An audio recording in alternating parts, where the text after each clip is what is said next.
Book 4, Falcon in the Barn, Chapter 30. Mother, sit down. Mari had endured long days before. The first garter attack when Perrin didn't come home for days. When Perrin left for Idemia after his parents' death without a word to anyone, she started to see a pattern. The longest days were when her husband was away, and she didn't know what he knew. Just like today. Shem was only joking about the bottle, mostly. Her family tried to keep her occupied, and Shem promised he'd send word as soon as he knew something. But no more information came that morning, or that tedious afternoon when she pretended to mend socks for the Briders. Mari wolfed down dinner and washed the dishes, some even twice, just for good measure, waiting until it was finally time for them to go to the amphitheater. Jatsi, Deckett, Pato, and Mari left with plenty of time to spare, and planned to get a spot on the front row, but the amphitheater was almost filled when they arrived half an hour early. Apparently everyone was eager for the news. The talk about moving to new lands in the West had accelerated in the last few days, once word reached Edge that the expedition had returned. Mari had no desire to leave her house, but her 20th wedding anniversary was in little over a year, and she and her husband had their own expedition to plan. Mari sat down with Pato, Jatsi, and Deckett on a bench in the middle of the amphitheater, much to Mari's disappointment, and listened to the excited conversation around them. "I'm already looking for buyers for my house. I wonder when we can officially go. I won't bother with planting this season if I won't be there to harvest it. Will everyone get maps or just those leaving? Does anyone know how long it will take to get there? I'll bet the ruins are gone. I heard they saw new animals. I wonder what kind." Mari watched the raised platform most of the time, waiting to see when the empty chairs up there would be filled, and by whom. A table was also erected, and several soldiers placed large bags on it. When they laid down the bags, Mari could see that they were filled with paper. Enough for every family, Mari considered. They had to be maps. Idemia would have had enough time to make woodcuts of the region and stamp out enough for every household. She was tempted to sneak up there and take a few, as if none of the several thousand people seated around her would have noticed, when a movement to the right caught her eye. The crowd hushed as several men approached the podium. She didn't recognize any of them except for Perrin. The colonel followed behind the men in the official red uniforms of the administrator's assistants and aides. Mari tried to read his mood by his step, but because the men in front of him walked slowly, Mari couldn't pick up anything from his gait. "Look at me," she thought. "Look at me, Perrin, over here." But he only stared blankly ahead, waiting for the other men to take their seats. Finally, he sat down in the last chair, crossed his legs, and folded his arms. His eyes searched the audience until he found his family. Then he focused on Mari. Nothing. Absolutely nothing. She gave him her best pleading face. Nothing. Pato nudged her. "So what's he saying?" "Nothing," Mari wailed softly.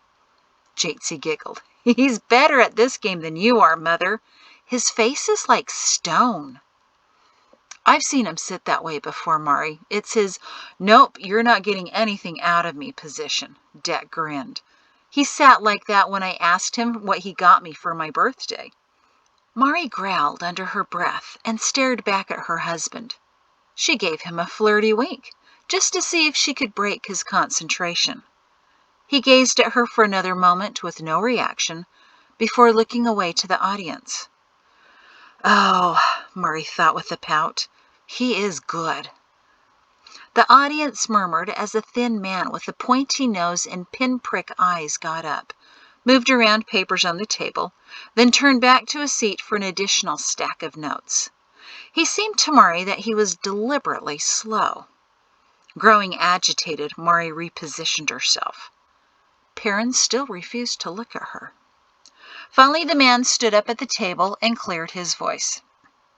Good evening, citizens of Edge. My name is Mr. Corey. I am an aide to the Administrator of Science, and I come this evening to bring you the findings of the recent expedition to the Western Lands, as revealed by a map recently uncovered and supposedly belonging to the historian Terep. We know this already, Mari grumbled. Pato and Jatesy, sitting on either side of her, simultaneously elbowed their mother. Perrin saw the movement and shifted his gaze to them, remaining completely stony-faced. Mari waggled her eyebrows suggestively at him. He looked away. Mr. Corey pulled out his notes and began in a loud and official tone. We have, thanks to the expedition and its findings, puzzled out the origin of our life. Origin of our life? Mari blurted out. Only her family noticed, because the same refrain was being repeated all over the amphitheater. What about Terep's lands? Mari demanded with the rest of the crowd. When did the origin of life suddenly become an issue? Mother, shh, Jatesy said. She should have shushed everyone. The entire amphitheater was spouting like an impatient steam vent. Mr. Corey's voice rose above them. We proudly present here today the findings of the last excursion to the Cursed Lands. We are calling the ruins this new name because that is what they are. Cursed. He didn't pause to listen to any response, but continued reading from his notes. But Mari's mind had stuck on cursed. No, that wasn't right. Oddly, a feeling, or rather a memory, was rising in her mind and filling it. She couldn't quite define it, but she would very soon. It was something about trees.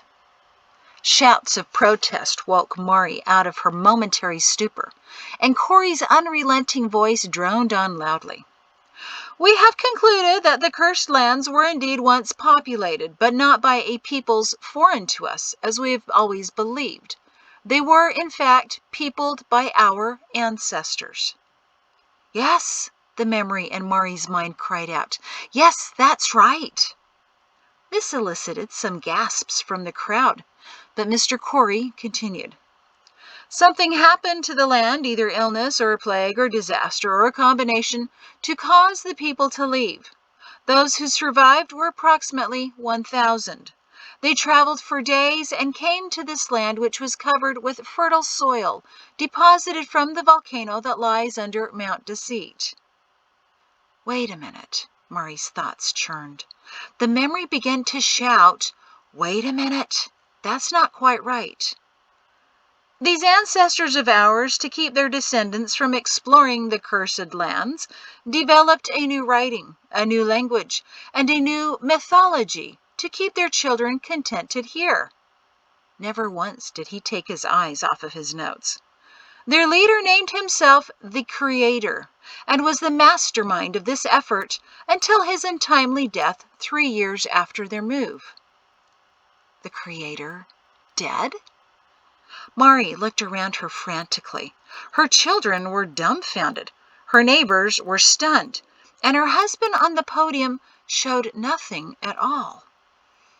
It is our desire to keep the wish of our ancestors and to not expand to the west. The evidence shows the land will not support life. Going to the Cursed Lands, and for a moment he looked up, will only be going to our deaths. You must all stay in your villages and expand in other ways. No, Mari cried. It was a lie. Every bit of her knew it. But no one heard her outcry, because the crowd had also exploded into a loud variety of responses. Expand how? Upwards? That's ridiculous. We don't care. We are still going. Rising over all the protests was a dull roar, growing angry and threatening violence. Colonel Shin still remained motionless. Mari searched his eyes for something, anything, but he blocked her out. Corey put an end to the outrage in a voice louder than anyone could imagine the slender man could possess. We therefore declare this matter of Terep's land the ruins, the cursed lands, and the origin of our people resolved, and any further discussion unnecessary. The debate is officially closed." Mari grew cold and hot at the same time. "The debate is closed," she seethed. Uh-oh. Pato looked behind his mother to his sister. Her eyes were wide, staring back at him. She cocked her head toward Mari, who seemed to be steaming. Deck now leaned back and looked at Pato. Pato shook his head and shrugged. He was about to put his hand on his mother's arm again when he realized she was no longer there. Mari was on her feet, breathing deeply. The roar of the angry crowd dissipated as everyone turned to see what Mari Shin would do next. "Mother," Pato whispered in a panic, "sit down." Perrin stared at his wife, his eyes large and brimming with urgent signals now. But Mari didn't notice him. She had eyes only for the administrator's lackey. "Mr. Corey," she bellowed her loudest, "the debate is not closed." She quickly pushed past Jatesy and pulled out of Deck's too-late grasp at her arm. Mr. Corey's eyebrows rose slightly as he watched with detached interest her progress along the crowded row. "I refuse to accept that," she yelled, stumbling over people in her dogged effort to reach the aisle. "How can you, excuse me, so sorry. Mr. Corey, how can you suggest, well, move the bag when you see someone coming?" "Mr. Corey," Mari exclaimed as she finally reached the aisle. She stood as tall as she could, smoothed down her dress, and took her stance. Every inch of her small frame told her what she needed to do. After 19 years, she was going to return to the platform. "How can you possibly proclaim the debate is closed on anything?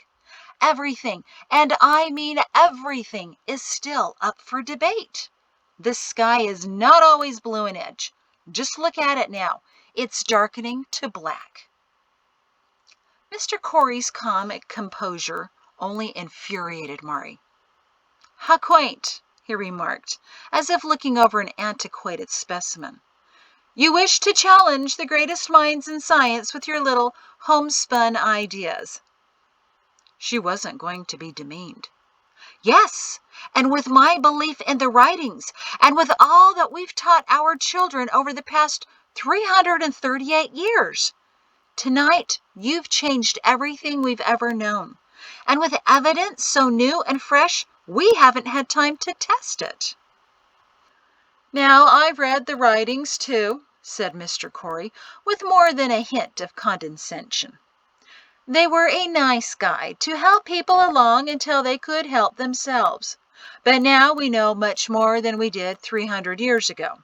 We've matured past such stories. I'm not saying that you can't keep believing them. What I'm saying is that we now have something new, which I'll attest is better. We have the combined knowledge and wisdom of those who have studied this world for many years. And it's those same great minds who have come to the conclusions of our origins. The expedition to the ruins was, as you might say, providential." He smiled as if nothing more could be added. Mari saw her angle. "Ah," she said, slowly making her way down the aisle. "So new information is better. New ideas are to be embraced without being tested?" Mr. Corey kept his grip on the table, his smile fading as he realized she wasn't giving up yet. "Not all new ideas, of course not. But when something has been studied extensively by the greatest minds, the conclusion is inevitable." His expression grew brittle. Mari smiled sweetly. "But the expedition returned only days ago. How extensively can something be studied in only days?" "The greatest minds were with them. They've spent 9 moons working on this during the expedition." Mari nodded slowly, sure that they did little exploring but lots of posturing. "I have a relatively good mind," she said as she approached the platform. Yet I'm not convinced of your findings, and I'm sure most of those here aren't convinced either. But we're willing to learn, and if you're willing to discuss. Corey's brittle composure began to crack as Mari, now at the base of the platform, threatened to place a foot on the first step. Madam, there comes a time to accept what you do not know or cannot understand. Mari's eyebrows rose at that. How do you know I can't understand? She took the first step. You believe too much in the mythology created by our ancestors. It's clear, he sneered. You profess a belief in the writings. And you believe too little in it, said Mari, taking another step. Corey shifted his grip. Madam, I don't believe in the writings at all, he snapped. Simple stories from a simpler time. There were audible gasps in the audience, but not as many as Mari had hoped. Then let's address the ruins. Tell us what the expedition found, she pleaded. Another step. We must discuss something. Corey's knuckles gripping the podium turned white. There is no room for debate. Sure there is. She gestured to the open space next to him. Right there. Over the snickers of the audience, she continued, when we close the debate, we close our minds and unnecessarily limit our possibilities. All our opportunities to grow, to expand, to explore. She waved to the crowd. How can you take that away from them? Let them go anyway. Let them be responsible for their choices and the risks. We can't allow anyone to leave the world, Corey insisted.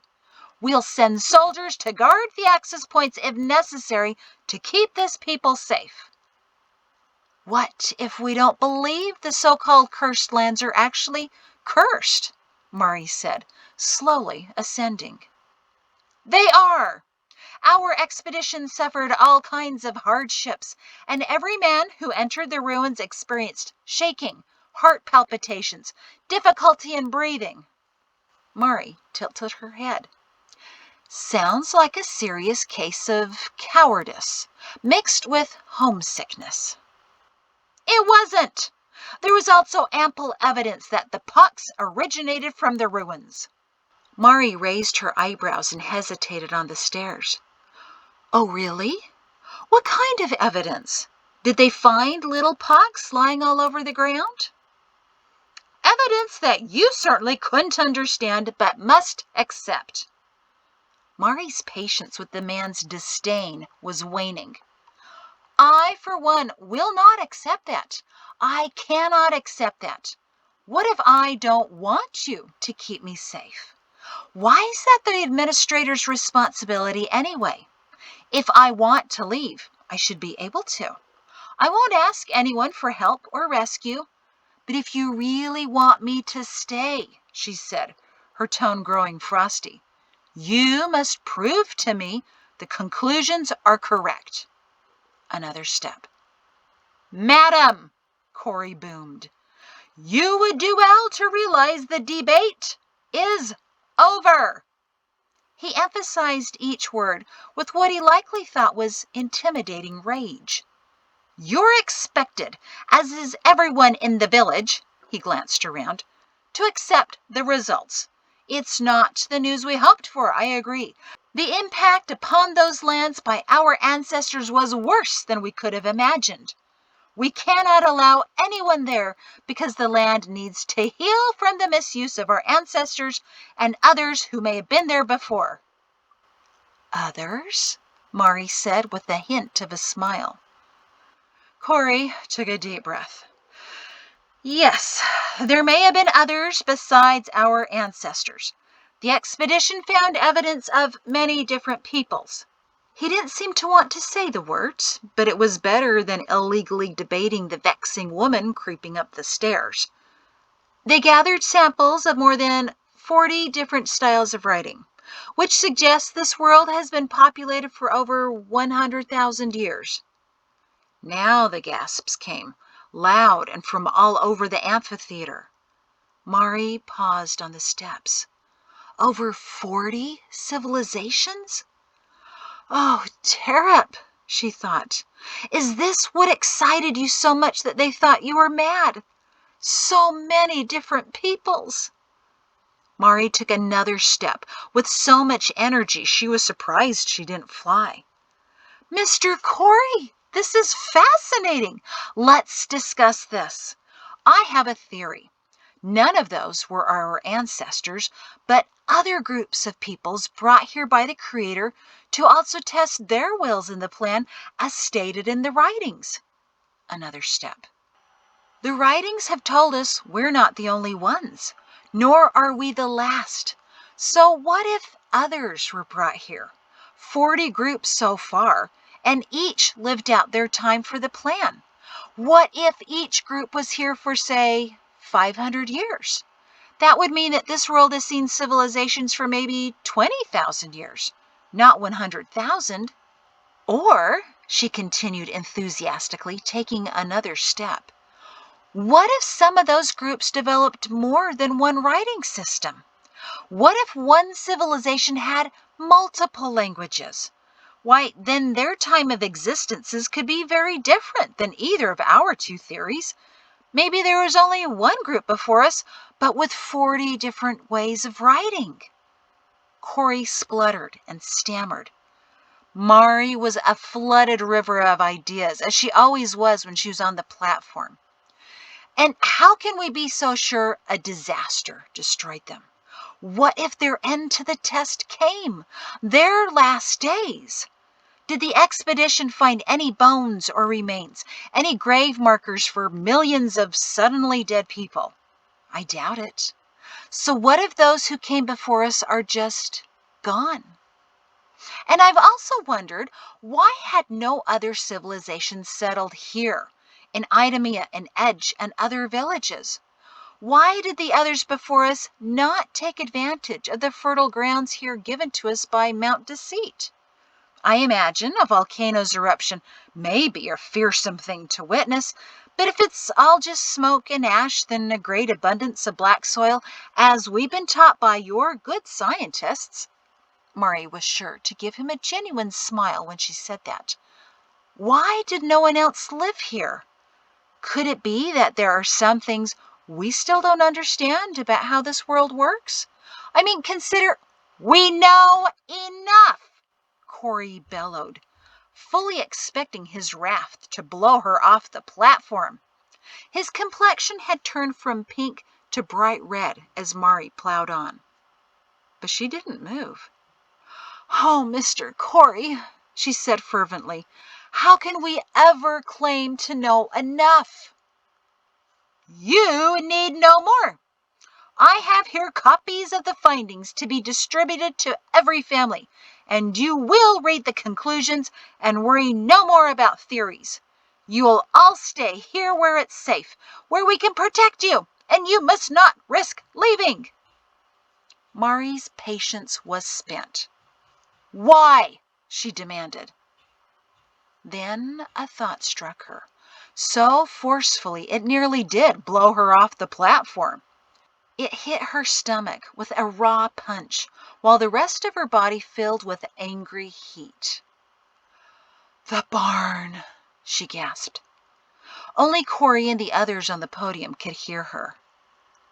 This world, our whole world, this is the barn, and you won't let anyone out, she murmured. Corey slowly shook his head at what he clearly believed was an insane woman. Perrin wasn't the only injured Falcon. Mari's chest began to heave. It's all of us, isn't it? Just like Quirrell's servants kept confined, all to be tormented by the cat. Her voice grew louder. It's all of us. Here! The truth is, if you let us leave the world, we leave the barn. But you can't let us do that, because then there'll be nothing left for the cats to torment. Corey's face paled, and his eyes showed genuine worry. Sir, will you do something about this woman? He said loudly to his side. Mari barely registered what he'd said, her mind spinning and reeling. "No, you can't keep us all trapped." All of AUGH was around her, and they deserved to know. The whole world had to be told the truth she'd finally found. "It's all a lie," Mari bellowed as she spun. But she found herself staring into a blue chest, covered in medals and ribbons. It effectively muffled her words and stopped her cold. "General, it's about time," Corey exclaimed. "Will you escort this woman off the platform immediately?" "Sit down," said the uniform's voice, thick and cold as a blizzard. Mari stood rooted in place, stunned to be looking directly at the general's name patch. It didn't say Thorn. It said Shin. There was a pin, an outline of a prowling mountain lion, above the name patch that wasn't there this morning when Perrin kissed her goodbye. The new symbol of the generals. General Perrin Shin. Had she been able to focus anywhere beyond the body in front of her, she would have heard thousands of gasps of, "General Shin?" She might have heard her daughter whimpering, "Father, no! Deck, do something!" She might have heard her son as he shook his head, mumbling, No, this isn't right. No, Shem, where are you? This isn't right." But all she heard was, "Say no more and sit down now." The general ordered her in a tone she'd never heard before. She started, but she couldn't finish. This wasn't her husband. This man, who was he? Rage filled her, and she wasn't about to move for him or anyone. The general put a firm hand on her shoulder, pivoted her bodily by pinching a nerve, and pushed her toward the stairs. The audience watched breathlessly. Mari fumed, angrily shrugged off his painful grip, and marched back down the stairs, with the blizzard following her. This is wrong. This is wrong. This is wrong. She halted halfway down the steps, her breath catching. Captain Thorn stood at the bottom of the stairs, with his sword drawn and ready. She couldn't even think a prayer. "Mrs. Shin," Thorn sneered, "I'll see you to your seat." "That won't be necessary," said the cold voice behind her. Momentarily, Mari was trapped, but quickly decided that she wanted to get away from the uniform behind her more than she wanted to avoid the one before her. She marched defiantly down the stairs, pushed past Captain Thorn, and walked to her row, the captain following close behind. Every edger watched her in shocked silence, and this time no one impeded her progress to her spot in the middle of the row. Captain Thorn remained in the center aisle, his sword still drawn, and his glare focused on Mari, while General Shin strode back up the podium stairs to stand by Corey. "This is wrong! This is wrong!" Mari's mind screamed as she sat down hard, her eyes shooting daggers at the general who didn't defend her, but instead ordered her to sit down. Jatsi and Pato each gripped her arms to keep her in place. General Shin stood slightly in front of Corey, as if to shield him, and Mari felt a wave of nausea to accompany her anger. She'd seen him do that once before, years ago. It was their 5th debate, and he stood in front of her to shield her from the rowdy crowd. Now he shielded the administrators. Perrin was gone. Nowhere in that large body, those dark, empty eyes, or that emotionless face at the front of the podium. The general was fully in command. Corey, with a tight and triumphant smile, addressed the astonished audience. "Documents detailing the findings of the expedition, our understanding of the origins of the ruins, and an explanation about the so-called creator will be available for each family to review. We'll be distributing them outside the amphitheater." Several soldiers retrieved the bags of papers from the platform that were obviously not maps and headed for the exits. Mari continued to stare at the general, oblivious to her daughter's silent weeping or her son's head shaking. Her son-in-law, with his arm around his wife, looked at each member of the family trying to sort out what he could do. And the general stared out at the crowd. Corey continued. "We're still looking at alternatives to expanding our lands to accommodate the desire for increased living space. But no one will ever be going to Terep's land. This is all. You may now return home." It wasn't a suggestion, but no one seemed to be able to move. Until General Shin shifted his stance slightly, and that was all that was needed. As one body, the crowd nervously came to their feet and obediently began to file out. But the air was thick with heated tension and unspoken frustration. Mari refused to budge, even though her children had released her. All she could do was stare at the platform where all thought had died, and her marriage. Earlier that day, she decided that the 6th day of planting season would be a significant date. But she remembered now, it already was. It was 19 years ago that she'd first stepped onto the platform to take on the new captain, to debate the color of the sky. The sky was now completely black. And tonight, the same man who she thought had only improved in stature, rank, and the amount of gray speckling his black hair, forced her off the platform. She was really beginning to hate planting season. Mari heard the quiet sobbing next to her. She barely had enough control to look askance. Jatsi was shaking as Deck held her. Down the row at the center aisle, Captain Thorne still stood, about 20 paces away, sword at the ready, and studying Jatsi intently. Pato got up, walked past Jatsi and Deckett, and stood in front of them to block Thorne's view. Thorne glared at him. Pato firmed his stance and folded his arms. Mari blinked back the first tears that stung her eyes. Pato stood in the same way his father had. He was now the shield, the very best of the men Mari loved most. Had loved. "What's wrong with him?" Jatsi whimpered. "Did you see his face? Deck, he can't be the general now. He's supposed to be here and be the grandpea. He can't go to Idemia." Deck kissed her forehead as he cradled her. "Just don't worry about it right now. We'll figure all this out later. This was just... Don't worry, Jates." Pato turned slightly to his family. "It's not right," he whispered fiercely. "This isn't the way it's supposed to happen. I can feel it. Don't worry, Jates. It's not going to happen."